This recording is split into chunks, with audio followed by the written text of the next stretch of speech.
वरहमतुल्लाहि वबरकातुहू।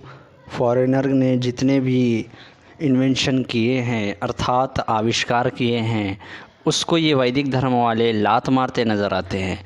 जो गाय का गोबर गोमूत्र आदि मिलाकर कैंसर का इलाज कर सकते तो उनके लिए सब संभव है।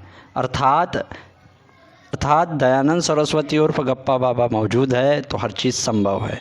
आइए जानते हैं आविष्कार कब हुआ था। जैसे वेदों में तो अनेकों मैं आपको रेफरेंस दे सकता हूँ जहाँ पे रथ का अर्थ था गाय घोड़ा बैल आदि से चलने वाली सवारियों को, पर दयानंद सरस्वती ने बड़ी चालाकी से उसे विमान तो बंदूक आदि आदि उसमें मिलाकर अपना ज्ञान विज्ञान पसारते नजर आए। आइए आर्य समाज ने जिसकी गणना की है 1,86,00,000 साल पूर्व नारद मुनि जी किससे ट्रैवल करते थे। आइए देखिए, रामायण काल में छोटे छोटे हवाई जहाज़ थे, अनेक व्यक्तियों के पास एयरपोर्ट भी थे, जहाज भी थे, और नारद जी इधर उधर भ्रमण करने के लिए वायुयान का प्रयोग करते थे।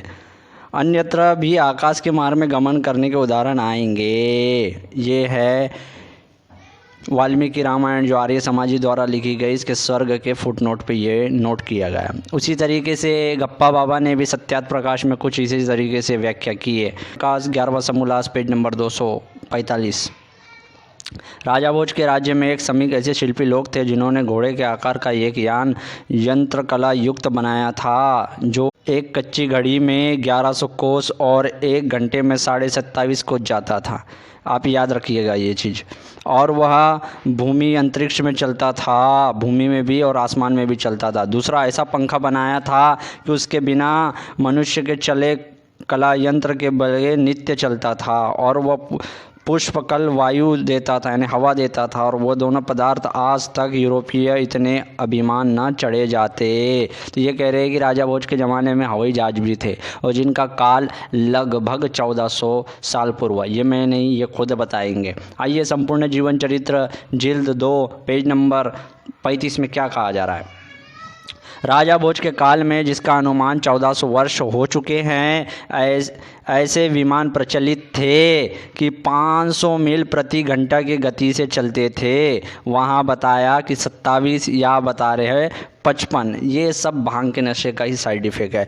और बहरहाल पुरानी भी हिस्ट्री मिलती है पर उतनी लंबी चौड़ी ना जाते हुए इतना तो पता है कि 2000 पूर्व की हिस्ट्री सब अनुकित की गई है, लिपिबद्ध की गई है, जिसमें कहीं भी इसी प्रकार से नहीं मिलता कि कोई विमान आसमान में उड़ते भी थे। और आगे खुलासा होगा जिसमें नगर और ग्रह स्थित संकल सामग्री सहित आकाश मार्ग में एक देश से दूसरे देश जा सकते थे। ऐसा पंखा भी आविष्कृत हुआ था जिसका एक बार चाबी भरने से वो 1 मास तक चलता ही रहता था। यानी एक पंखा भी बनाया था जिसमें चाबी भर दी गई तो वो घूमता हुआ दिखता था। और वैसा भी विमान बनाया था जो एक दूसरे देश से दूसरे देश जाते थे। अरब आदि के लोग यहाँ पे नाव से आते थे, कभी उनको वो फ्लाइट में बैठाल कर अरब नहीं पहुँचाया।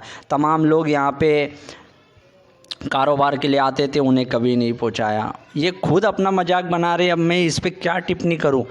ये मंद बुद्धियों के ऊपर अब क्या टिप्पणी करना जिसका इतिहास में दर्ज हो चुका है। चलो 9 लाख 1 करोड़ साल पुराना लिख लिया वो तो काल्पनिक समझ में आता है, पर जो 1400 साल कालांतर में जो चीज़ गुजर चुकी हिस्ट्री तो दर्ज है। आज से कुछ साल ही पूर्व की, कुछ वर्षों पूर्व की ये हिस्ट्री है जो कि हर इजरायली हिस्ट्री में और तमाम हिस्ट्रियों में ये दर्ज है। कहीं भी इसका उल्लेख नहीं मिलता। उस ज़माने में घोड़ों पे, ऊँटों पे और खच्चरों पे सवार करने वाले लोग मौजूद हुआ करते थे, बैलगाड़ियों पे चलने वाले लोग मौजूद हुआ करते थे। पर ये महाशय बड़ा ही कमाल का काम इन्होंने किया कि उस वक्त हवाई जहाज भी थे। वह कलाकार, वाह क्या मिथ्या की बात है। अब मैं इस पर क्या चर्चा करूं और क्या पॉइंट नोट करूं। आपके सामने ही खुद चीज़ खुली पड़ी है और आपको हिस्ट्री बताने की और आपको विज्ञान समझाने की मुझे कोई ज़रूरत नहीं। कालांतर में सब पढ़े लिखे लोग हैं, वही भली भांति जानते हैं कि क्या है। तो ये खुद अपने वैदिक धर्म का मजाक बना रहे हैं और ख़ुद अपनी मान्यता को सिद्ध करने के लिए लोगों को मूर्ख नहीं बल्कि खुद मूर्ख बन रहे हैं और इनका मजाक बन रहा जा रहा है। बहरहाल जितना ज्ञान विज्ञान बताना है इस तरीके के और ज्ञान विज्ञान समोसा कचौरी वेदों में आदि तो घुसो ही दिए, प्लेन भी घुसा दिया, बंदूक आदि घुसा के तुम खुद लोगों में अपना मजाक बना रहे हो। और देखते हैं कि गप्पा बाबा कहाँ से भागे थे।